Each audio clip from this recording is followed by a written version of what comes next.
Olá, pessoal! Vamos responder a enquete da semana. Ficou muito interessante. Nós conseguimos empatar. As pessoas ficaram muito divididas entre se seria válido ou não colocar um cantinho para as crianças pensarem ou a cadeirinha do pensar. E realmente eu fico me questionando e gostaria de questionar com vocês qual a validade disso. Qual a validade do cantinho para pensar? Qual a validade da cadeirinha para pensar? Inicialmente, eu tenho algumas questões. Pensar o quê? O que a criança ficaria sentada pensando? E às vezes os pais, os adultos, normalmente a mãe, colocam o seguinte: fique sentado aí para pensar. Fique sentado aí para saber o que foi que você fez. Fique sentado aí para resolver as questões do seu comportamento, da sua desobediência. Isso variando de idade para idade. Quando as crianças são bem menores, em termos de idade, bem mais jovens, entre 2, 3, 4 anos, elas iriam pensar sobre isso. Elas ficariam sentadas ali brincando. Se não tiver nenhum brinquedo por perto, ela vai brincar com os dedos da mão. Ela vai fantasiar, ela vai criar alguma situação prazerosa para ela enquanto ela está ali sentada. Será que isso está fazendo efeito? Se a criança tiver um pouco mais de idade, 6, 7 anos, 8, ela vai imaginar o quê? Eu estou de castigo, é o que ela vai pensar de imediato. E o que foi que eu fiz, ou será que eu fiz nessa proporção? Então são vários questionamentos que se passam no pensamento da criança ou das crianças de modo geral, dependendo inclusive não só da idade, mas do perfil psíquico de cada criança, porque dependendo disso, a criança pode se sentir abandonada, ela pode se sentir rejeitada, ela pode se sentir criticada, humilhada, inferiorizada. Então, o que realmente nós estamos construindo com isso? Um processo educacional? Tenho dúvidas.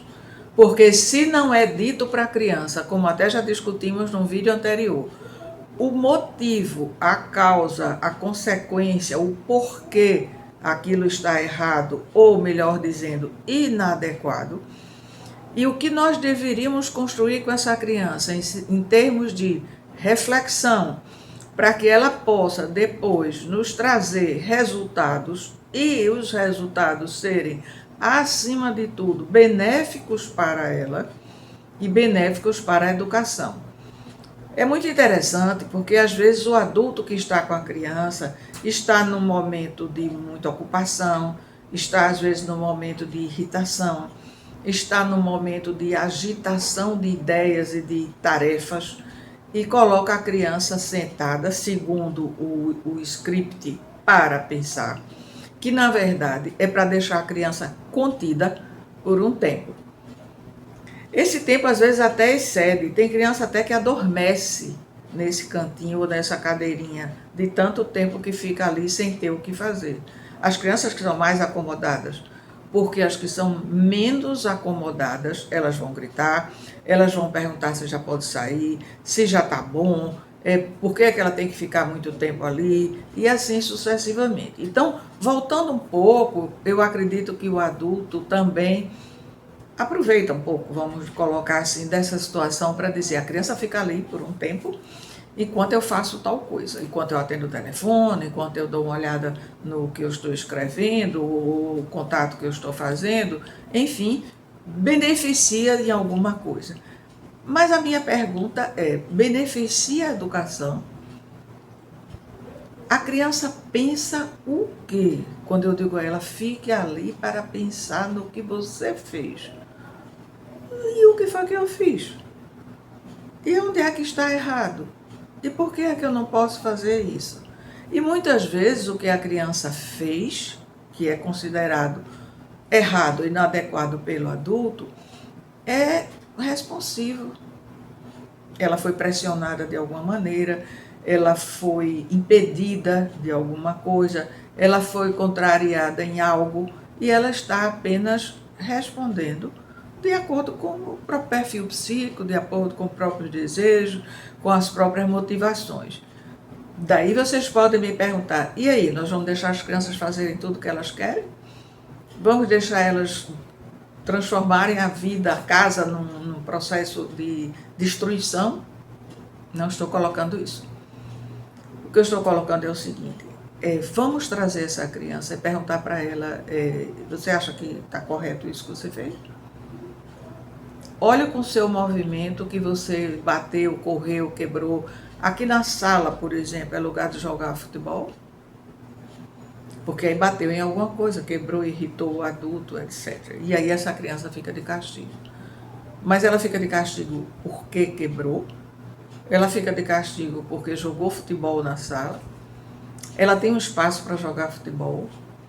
Seria mais adequado questionar com essa criança se ali é um local correto para ela jogar futebol? Ah, mas eu não posso descer, eu não posso ir para o jardim, eu não posso ir para o campinho.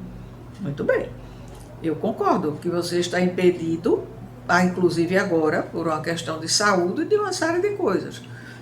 Mas poderíamos brincar de outra coisa, porque aqui não tem espaço para você chutar.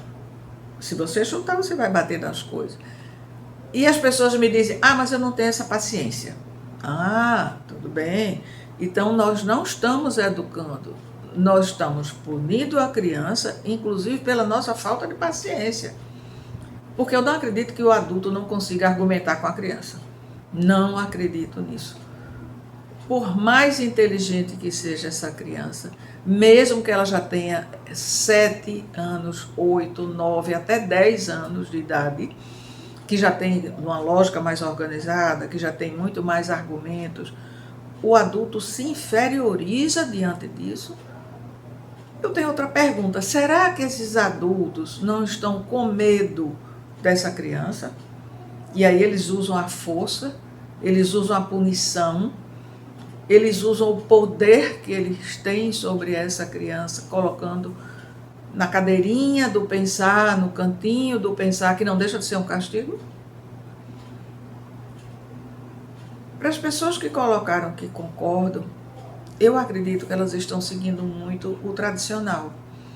Elas estão seguindo muito o que aprenderam com outros adultos, o que os amigos informam, o que a sociedade às vezes empurra para um processo. Eu gostaria que essas pessoas que concordaram refletissem um pouco sobre as próprias faltas, sobre as próprias dificuldades, sobre não ter argumento ou não ter elementos para trazer essa criança para uma reflexão pela própria dificuldade ou pelos próprios impedimentos, ou até por estar seguindo a tradição de dizer, mas assim foi a minha educação e eu estou aqui. Estou ótimo, estou ótima, estou muito bem, estou conseguindo minhas coisas. Mas em algum lugar existem faltas. Em algum lugar os desejos estão impedidos. Em algum lugar o desempenho de vida está sacrificado. Em algum lugar o prazer e energia para a vida tem prejuízos. Então, nós encontramos isso na clínica, no consultório, no trabalho que nós fazemos. E eu não estou colocando para as pessoas que elas devem se condenar por isso. Muito ao contrário. Eu estou fazendo questionamentos para que possamos ter adultos mais saudáveis, para que sejam pais saudáveis, para que estejam conduzindo, criando e construindo uma geração com muito mais capacidades. Eu penso que não é simplesmente gestar, alimentar, colocar numa boa escola, levar ao pediatra quando está doente. Nós precisamos de muito mais do que isso. E esses adultos que não se sentem saudáveis, em própria estrutura, em próprio entendimento, nos próprios desejos, eles têm dificuldade, claro, de passar isso para as crianças, para os filhos. Então, dá um passinho atrás, dá uma olhada nas suas faltas, nos seus impedimentos, nas suas dificuldades e consiga trabalhar isso. Procure ajuda, procure leituras.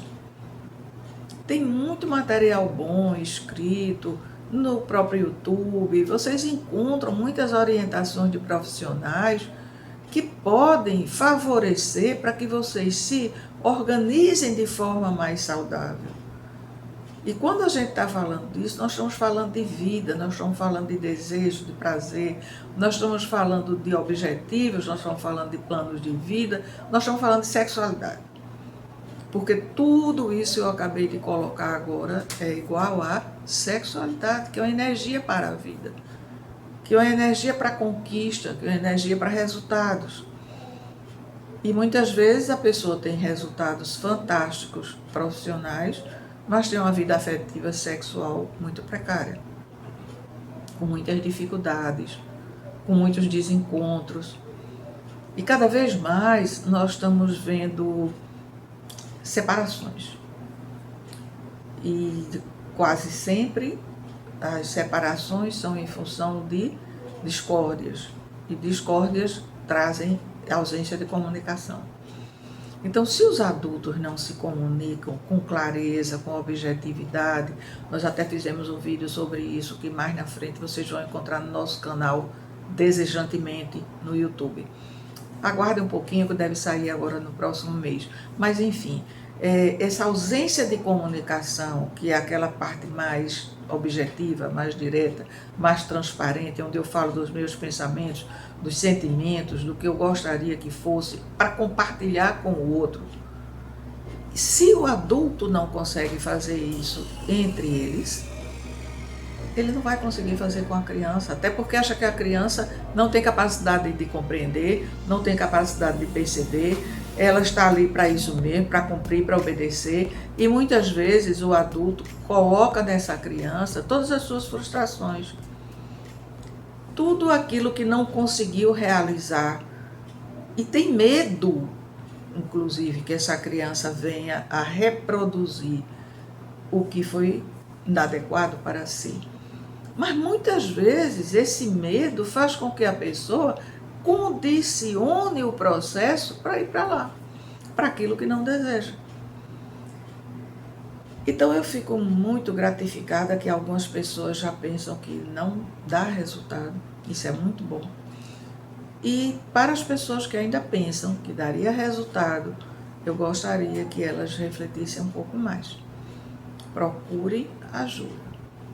Nós temos profissionais diversos que trabalham com crianças e trabalham com adultos em função de educação.